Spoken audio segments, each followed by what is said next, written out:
السلام عليكم ورحمة الله وبركاته. ازيكم عاملين ايه؟ يا رب تكونوا بخير. الفيديو ده موجه للأمهات. دايما كده في حاجة بتحصل في الزيارات وفي التجمعات، ان اولادنا مش بنعرف ان احنا نسيطر عليهم. اول حاجة بقى بفضلها في الموضوع ده الاتفاق. الاتفاق يعني انتي بتتفقي مع طفلك قبل ما تنزلي في اي حتة، بتتفقي معاه ايه الحاجات اللي احنا ينفع نعملها وايه الحاجات اللي احنا ما ينفعش نعملها لما نكون بره، يعني تمام. تاني حاجة بقى المفروض تعمليها وهي التجهيز، ان انتي تجهزي نفسك واطفالك للخروجه. يعني تكوني مثلا مأكلة اولادك، واخده معاكي حاجات حلوه عشان لو طلبوا ان هم يشتروا حاجه من بره يبقى انتي معاكي برضو ايه، حاجات كده في الشنطه للامان. وطبعا تكوني مأكلاهم زي ما قلتلك علشان بس ما يحصلكيش احراج في التجمعات. يعني في اطفال دايما والله حتى بيبقوا واكلين ومجرد ما يروحوا يقعدوا عند حد، انا جعان انا جعان، مجربه انا الحاجات دي. بس برضو انتي تعملي اللي عليكي، تاكلي الطفل كويس قبل ما ينزل علشان خاطر ما يحصلش، يعني ما تزوديش من فرص حدوث الاحراج. كمان تخلي معاكي في الشنطه لعبه للتسليه لو هتخرجوا مثلا او كده، لان هم احيانا بيملوا مثلا من خروجاتنا، فبيبقوا محتاجين حاجه ان هي تسليهم. ولو طلبوا بقى منك حاجه وانتوا بره، او لو مثلا اكلتوا بره او لو هتاكلوا بره، المفروض ان انتي تبقي معلماهم برضو اداب الطعام. ولو حد عطانا حاجة احنا مش عايزينها بنرفضها بأدب ونقول للشخص ده شكرا. ولازم برضو يا مامي تبقي عارفة ان الغلط من اطفالك وارد جدا، اطفال وبيغلطوا عادي جدا. المهم ان انتي تبقي عارفة امتى ان انتي تتدخلي. اول حاجة في التجمعات لما ابنك بيغلط، الصح بقى والتربية الإيجابية بتقول ايه؟ ان احنا ناخده على جنب، نفهمه غلطه، تمام. ولو غلط في حد مثلا او ضرب حد او كده، نخليه يعتذر للشخص ده او للطفل ده. انما بقى لو ابنك ما غلطش، اقفي معاه وانصفيه، واوعي تيجي عليه عشان خاطر اي حد. مادام هو ما غلطش اوعي تيجي عليه. اهم حاجة لو هو يعني غلط، نبهيه ان الغلط لو حصل تاني هتاخديه وتمشي من المكان اللي انت فيه. تالت بقى خطوة وهي اهم خطوة، وهي خطوة الانسحاب. انا عارفة ان هي بتبقى صعبة شوية، يعني خصوصا لو انت متجمعة مع عيلة بقالك فترة ما شفتهمش، مع ناس صعب تاخدي الولا وتمشي في وقتها. ولكن لو انت فعلا عايزة نتيجة لتربية ايجابية صحيحة، لازم تتبعي الخطوات اللي انا بقولك عليها دي وتنفذيها. تالت حاجة اللي هي الانسحاب. يعني انسحاب، يعني لو طفلك عمل الغلط تاني وما سمعش كلامك برغم ان انتي نبهتيه ان هو ما يعملش، ان هو لو عمل حاجة تاني هتاخديه وتمشي من المكان، وهو ما سمعش كلامك وعمل الحاجة تاني، هتاخديه فعلا وهتمشي زي ما قلتيله بالظبط. لو اتبعتي الاسلوب ده مع اطفالك حياتك هتكون اهدى وهتكون اريح. لو انتي لحد دلوقتي مش عارفاني، انا ايمان نصار، ودي قناتي، اتمنى تشتركي فيها وتفعلي الجرس عشان يوصلك كل جديد. عايزة كمان اقولك معلومة تانية.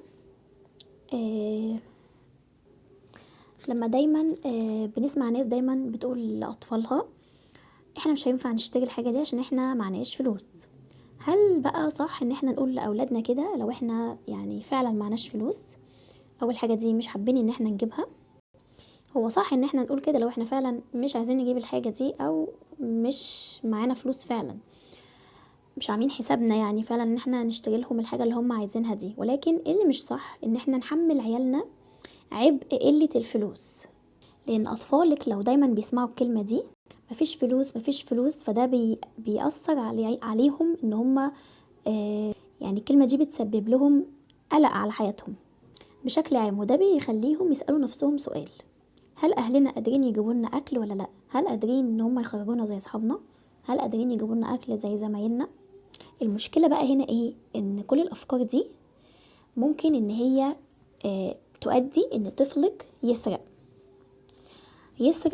ويسرق كمان حاجات ملهاش لازمة، وده بس علشان يحس بنوع من انواع الامان. فخدي بالك لما انت تكوني معاه مثلا في الشارع ويشبط في حاجة وانت مش عايزة تجيبيها او معكيش فلوس تجيبيها، انت لازم تشرحي له ببساطة احنا مش عايزين نجيب الحاجة دي ليه. لكن ما ينفعش ان احنا على طول نردد كلمة مفيش فلوس، معناش فلوس، معناش فلوس. تمام. اكتبوا لي بقى في التعليقات انتوا بتقولوا لاولادكم ايه لما يطلبوا منكم حاجة وما تكونوش عايزين تجيبوها. لو وصلتي بقى معايا لحد هنا ولسه ما عملتيش اللايك انتي حاجة. او ما اجيب العصاية. حاجة تانية بقى عايزة اقولك عليها في التربية وان انت تبقي فاهمة طفلك وكده.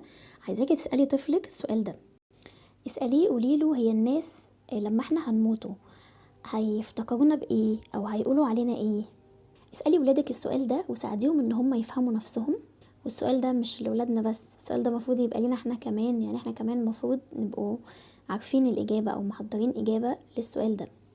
ممكن يكون السؤال صعب شوية، ولكن السؤال هدفه ان احنا نتأمل في شخصية أطفالنا، نشوفهم بيفكروا ازاي، وإدراكهم للعالم حواليهم ازاي. وإجابة السؤال كمان هتعلمه ان هو يحلل أخطائه. والصعوبة بقى هنا ما كانتش في السؤال، هي الصعوبة كانت لما سألت أطفال وجاوبولي الإجابات دي. أنا بصراحة اتصدمت من إجاباتهم لما شفت مدى كرههم لنفسهم.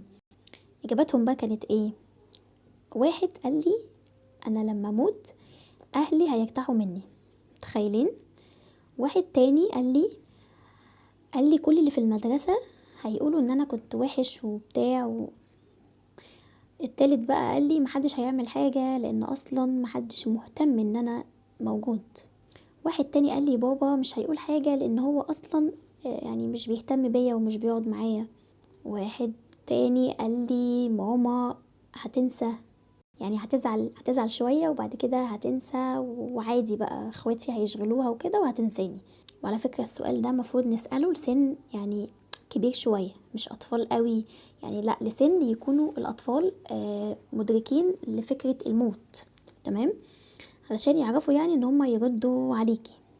ومن خلال بقى الإجابات بتاعتهم شايفين الإجابات اللي أنا سمعتها عاملة ازاي، وانتوا ممكن كمان تسمعوا يعني إجابات مختلفة.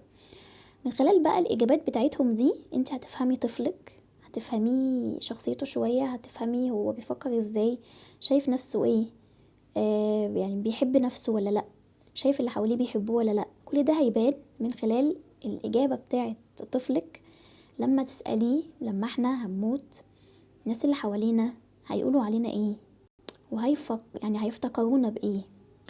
من خلال بقى إجابات أطفالك ممكن ده يخليكي تراجعي نفسك، تراجعي أخطائك انتي كأم. يمكن تكوني مقصرة فعلا في حاجة وإجابة طفلك تنبهك للحاجة دي. بس أتمنى ان أنا كلامي يكون وصل، الفكرة تكون وصلت.